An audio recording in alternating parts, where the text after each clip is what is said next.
terrible. I didn't ever feel good. I didn't want to go to school. Our daughter Katie, who was 7 years old at the time, got sick with an autoimmune disease.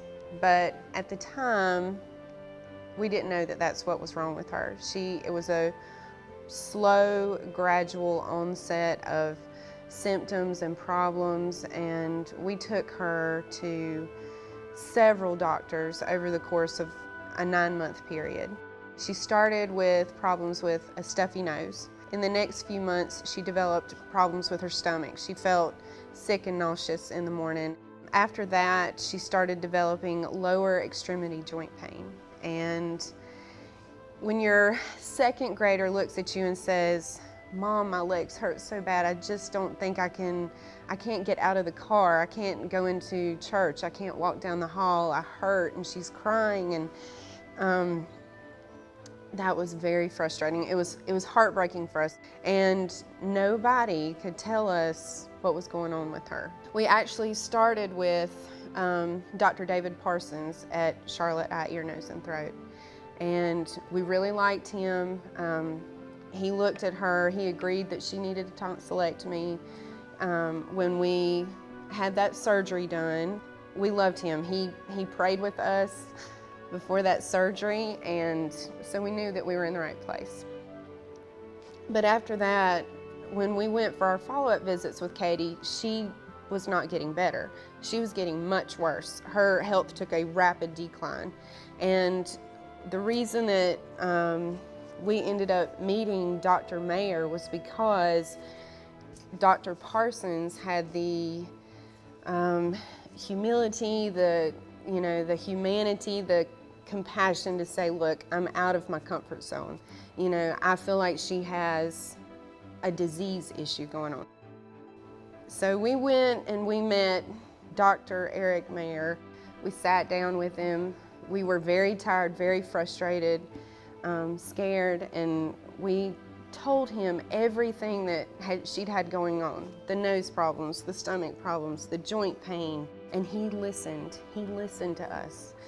And I'm telling you what, after 1 hour, he said, "Look, I don't want to scare y'all, but to me, it sounds like Katie has Wegener's disease."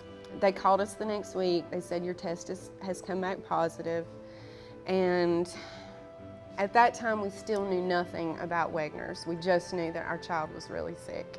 And Dr. Mair's office tried to set up a follow-up appointment with us, and we never made it back. She got to coughing up blood that weekend. So we went to Charlotte on Sunday afternoon, and we spent the night. She got to throwing up blood, and it was so scary. We decided to put her on a helicopter and send her to Baptist Hospital, where we spent in the next 10 months or so, we spent about 100 days in the hospital. We had 10 surgeries. We were 2 months still in renal failure, but they were treating us with medications and different things. We hadn't started any dialysis yet. They come in May, and myself and Katie were in the room that day. And they come in, and the doctor was kind of nonchalant about it. He says, "Yeah, we're going to have to do a kidney transplant at this point." It really scared me to think that at this point we're doing major organ transplant and what all that entails. But I look back at my 8-year-old child and saw how terrified she was, and I said, "Katie, don't worry about this." I said, "You and I have the same blood type, and I said, I'll be able to give you a kidney. Don't worry about it. It's no big deal."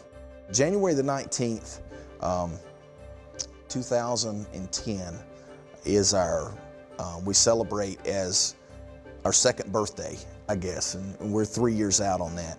I feel good, and that's a change because I didn't laugh or truly feel good or have fun for almost a year.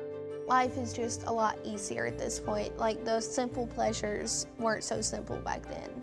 She had been sick for 10 months, and it took 1 hour with Dr. Mair, and we were We had the information we needed to save her life.